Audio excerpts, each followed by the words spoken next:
तो हेलो दोस्तों, स्वागत है आपका एक नई वीडियो में। तो ये वीडियो सोलो लेवलिंग सीजन 2 और एपिसोड 11 की है। तो चलिए वीडियो स्टार्ट करते हैं। तो स्टार्ट में हमें मैंडो ग्रो का सीन दिखाया जाता है, जिसका सामना यहाँ एक काफ़ी बड़ी एंट से होता है और इनको हराना थोड़ा मुश्किल है। और इधर डैनग्रो अपनी शील्ड से इसका सामना कर रहा होता है और तभी वो चाहिजिन को बुलाता है और चाहिजिन आते ही इस एंट को काट के रख देती है और सब के सब बहुत अच्छे से इन एंट्स को मार रहे होते हैं। और इधर ही बिंग यू के पास एक बुक होती है जिससे वो कुछ स्पेल्स पढ़ता है और उन सारे हंटर्स के पास काफ़ी ज़्यादा खतरनाक पावर आ जाती है। और बिंग यू एक हीलर है तो इसलिए वो इन सबको एक्स्ट्रा पावर्स भी दे सकता है और ये सब बहुत ताकतवर महसूस कर रहे होते हैं और फिर कहते हैं कि तुम्हें कुछ करने की ज़रूरत नहीं, हम इन सबको संभाल लेंगे। और वहाँ पर एक दूसरी टीम पहुँचती है और यहाँ पर कुछ एंट्स मरी हुई होती हैं और वो सोचते हैं कि हंटर्स ने इनको मार दिया होगा, पर ये लोग आखिर हैं कहाँ। और तभी उन्हें फौजी शीमा का चश्मा दिखाई देता है और ये लोग डर जाते हैं और जो गे होता है उसको स्मेल बिल्कुल भी बर्दाश्त नहीं होती और यहीं पे वो उल्टी कर देता है। और तभी यहाँ एक ओरा महसूस होता है जो कि काफ़ी ब्रूटल होता है और वो उन पर अटैक कर देता है और इनको मार देता है। और ये ओरा कोई नहीं बल्कि बैरू का है। और आगे हमें कोरियन टीम का सीन दिखाया जाता है जो कि एंट्स को मारकर आगे बढ़ रहे होते हैं और बेग इम्प्रेस हो जाता है, चाहे इन अलग ही फॉर्म में आ जाती है और उन्होंने 15 मिनट में ही सारी एंट्स को मार दिया होता है। तभी चाहिए को एक अजीब स्मेल आती है और कहती है कि ये ज़रूर क्वीन की होगी। ये लोग अंदर जाते हैं तो देखते हैं कि इधर एंट्स भी होती हैं और क्वीन भी शामिल है। और फिर डोंगबू कहता है कि क्वीन को मैं संभाल लूँगा और मिस चा क्या तो मिनगार्ड से निपट लोगी। वो सब टास्क को बांट लेते हैं। दूसरी तरफ चोई चोंगिन अपनी पावर्स का इस्तेमाल करता है और कहता है कि मैं इस वक्त अपनी माना बचाने के बारे में नहीं सोच सकता, हमें अपनी पूरी ताकत का इस्तेमाल करना होगा। और ये एक फायर ड्रैगन बना देता है और सब अपनी फॉर्म में आ जाते हैं और बेग भी अपनी असली फॉर्म में आ जाता है और खतरनाक टाइगर जैसा बन जाता है और कहता है कि मुझे भले इस भद्दी फॉर्म में आना पड़े, बट मैं अपना 100% दूंगा।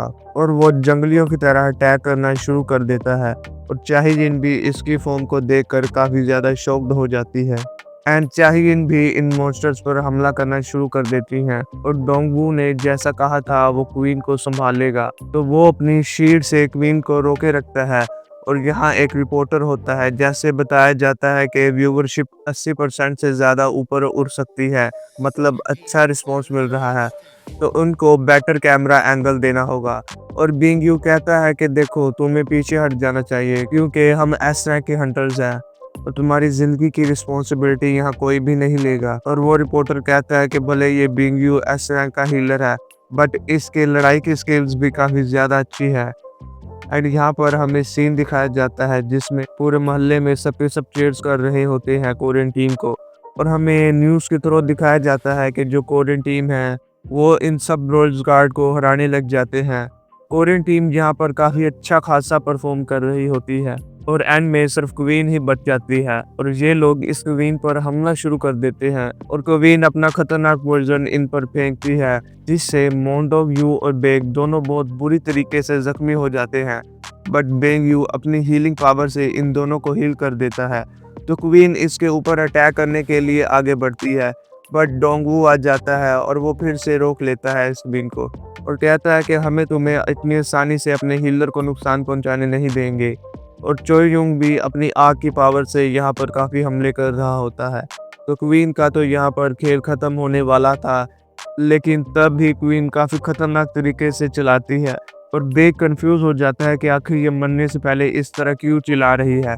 और तब भी गोटो को यहाँ एक इन्फॉर्मेशन मिलती है कि सारी की सारी एंट्स इन हंटर्स को छोड़कर क्वीन के पास जा रही हैं। इसका मतलब जो ट्रांसपेरेंट सिग्नल है वो जो जाम करने वाला सिग्नल काम नहीं कर रहा। तो गाइस यहाँ पर चाहिए अपनी पूरी ताकत से काफ़ी ब्रूटल तरीके से इस क्वीन आंट का गला काट देती है।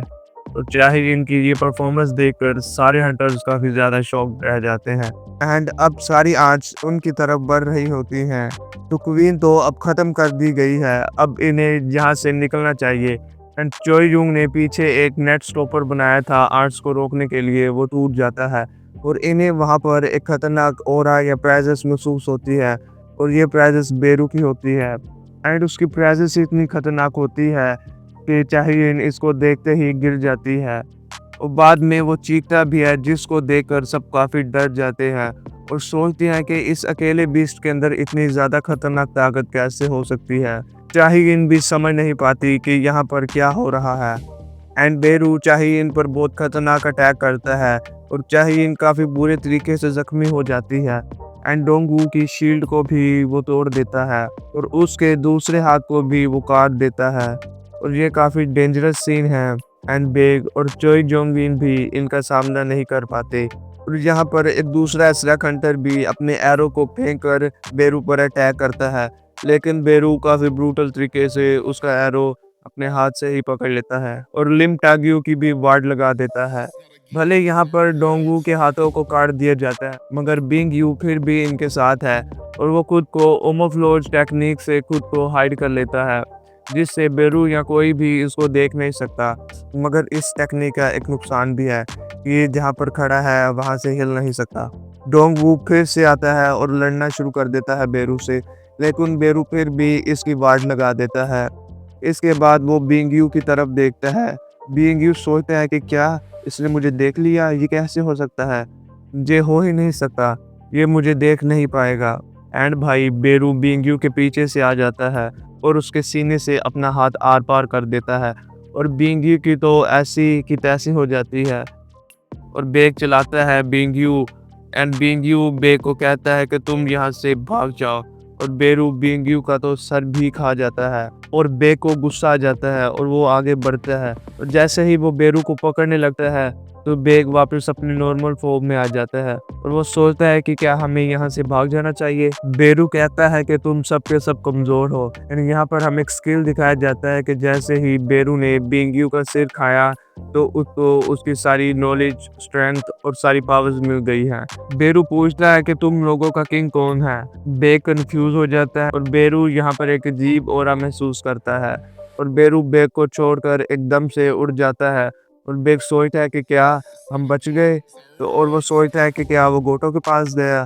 तब भी काफ़ी सारी एंट्स आ जाती है एंड इधर हमें गोटो की टीम का सीन दिखाया जाता है और इनका भी कॉन्टैक्ट ख़त्म हो रहा होता है क्योंकि इनके बाकी सोल्जर्स भी मारे जाते हैं और ये लोग सोचते हैं कि हमें वहाँ जाना चाहिए, लेकिन गोटो मना कर देता है कि नहीं। और अब हमें यहाँ चाइनीज़ एक बड़ी शिप का सीन दिखाया जाता है और वो बात कर रहे होते हैं कि वो लोग इन एंट्स को मार रहे हैं और मुश्किल है कि वो यहाँ चाइना आ पाए और गोटो कोशिश कर रहा है कि एक नेशनल लेवल का हंटर बने, लेकिन लगता है कि ये वो कर नहीं पाएगा। बट ये लोग एक रेड मिशन पर गए होते हैं और ये दोनों कंट्रीज के लिए काफ़ी डिफ़िकल्ट सिचुएशन है। गोटो जब इधर आता है तो वो देखता है कि इसके टीम मेंबर सब यहाँ पर मरे हुए हैं और गोटो कहता है कि यहाँ पर सारे एड्स वापस जा चुके हैं, तो इसका मतलब कि कोरियन टीम के सर्वाइवल के चांसेस बिल्कुल ज़ीरो हैं क्योंकि भाई जिन्वू इनके साथ नहीं है। जापान की टीम का एक सीक्रेट प्लान था और इस प्लान से एक तीर से दो निशाने लग जाएंगे, तो इसलिए इन्होंने पार्टिसिपेट नहीं किया। तो इनको एक इन्फॉर्मेशन मिलती है कि तुम वापस आ जाओ, कोई भी इन्वॉल्व होने की ज़रूरत नहीं है। तब भी यहाँ पे बेरू आ जाता है। गोटो समझ जाता है कि ये कोई आम आर्ट नहीं है, तो वो अपनी टीम को पीछे हटने के लिए कहता है। वो अकेला ही इसका सामना करता है। बेरू पूछता है कि क्या तुम किंग हो, तो गोटो थोड़ा हंसता है और कहता है कि हाँ मैं ही किंग हूँ, सामना करो मेरा। और बेरू उसे अपनी प्रेजेंस दिखाता है जो काफ़ी डेंजरस होती है और गोटो को ये प्रेजेंस देखकर जिन्नू की याद आ जाती है कि जब वो उसको जान से मारने वाला था और तब भी गोटो की तलवार यहाँ पर कट जाती है और साथ भी उसका सिर भी कट के अलग हो जाता है। और दूसरा हमें कोरियन टीम का सीन दिखाया जाता है जो कि बहुत बेबस होते हैं और यहाँ पर चोई जोंगिन इनका अल्टीमेट वेपन होता है और वो बेचारा अपनी पूरी ताकत से हमला कर रहा होता है और बेग उसे और हीट बढ़ाने को कहता है, लेकिन वो कहता है कि ये ही मेरी लिमिट है। और फिर बेग सोचता है कि क्या यही अंत है हमारा, और तभी वहाँ कुछ शैडो सोल्जर्स आ जाते हैं और वो इन आर्ट्स को रोकना शुरू कर देते हैं। तभी सीन चेंज होता है और हमें जिन्वू को दिखाया जाता है और फिर जिन्वू बोलता है कि एक्सचेंज। तो गाइज यहाँ पर सोलो लेवलिंग सीजन 2 एपिसोड 11 खत्म होता है। तो अगर आपको ये एपिसोड पसंद आया हो तो इसको लाइक शेयर एंड कमेंट जरूर कर देना और हाँ सब्सक्राइब करना मत भूलिएगा।